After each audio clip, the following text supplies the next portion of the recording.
Like when the current Prime Minister in his second term, actually, Yeah. he always insists. That was policy, and he said we have to have good neighbors and we have to, have very positive relationships. Then only India can also prosper us. And so I think a lot of initiatives has been taken by Indian government. So in today's world, the threat of war is always there in many places. But actually, going to war is somebody I don't think the nation is thinking about, because they all know that what's going to be the consequences. And second, India and China being greatest, in terms of population and market in the whole world, everybody want to do business in terms of with both the countries, and especially China having a big amount of interest in Indian market as well. And India is to an extent depend on the Chinese products, though we say we want to do make in India, we want to be independent of everything recently after this during corona situation and everything. What would be your analysis? How far this business angle and economic angle is still in the mind? And though these are all just threat-making tactics, and we should not take too much serious into it, because not actually serious war situation will not happen, because everybody knows that it is going to be a big danger for both the economies. Bala, this is an interesting aspect, because the Indian government's position to have a cordial relationship with the neighbors, that comes, from the democratic peace theory. If you see, democratic countries won't involve in or won't indulge in waging war against other countries. So it proves the theory that India is a democratic country, that it won't go for war because of its democratic principles enshrined in the constitution.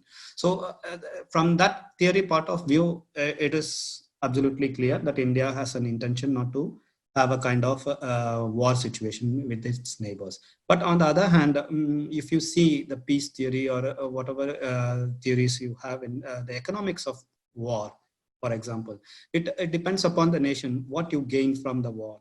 Like if going for a war, waging a war has an economic benefit of that country, then the countries, the states, they tend to wage a war. But what if the peace, if you have established if you are maintaining a peace that costs much than waging a war?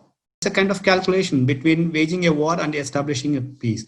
Like if waging a war is cheaper than maintaining a peace, then the countries, they tend to wage war. The government of India, whatever democratic country in the world is, they always want to have a peaceful environment in its neighboring countries, because that reduces the cost of security. These costs can be diverted to other social projects in that country. So for the welfare of the people, social welfare of the people. So instead of spending on security, these countries can divert those funds to other measures. So that is the primary objective of a democratic country, to establish peace and stability with the neighboring countries. Security measures of a country, democratic country like India, it should have a concern on its security measures to protect its border from the country, thereby maintaining a good relationship with China. But on the other hand, if you see the economic dependency, after the independence, we have this mixed economy, and after the opening of market, we gradually picked up with the international motion. But Chinese, they reacted earlier than India, and they gradually picked up the economic development than in India. So this lagging behind of China has given a kind of an advantage to China to have a kind of trade deficit with India.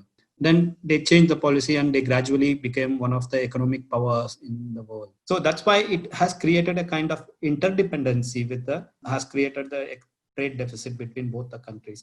But interdependency is not at all a bad thing. If you see the European Union, for example, the whole of European Union, the process of a European Union itself is a kind of interdependency. This interdependency has created a kind of a peace and stability in Europe. If you see the European Union's this interdependency has a kind of different set of definition in Asian countries, which concerns more on sovereignty. So interdependency is a kind of a rather being seen as a negative thing in Asian countries, but it is seen as a good positive measure in Europe, especially within the context of European Union.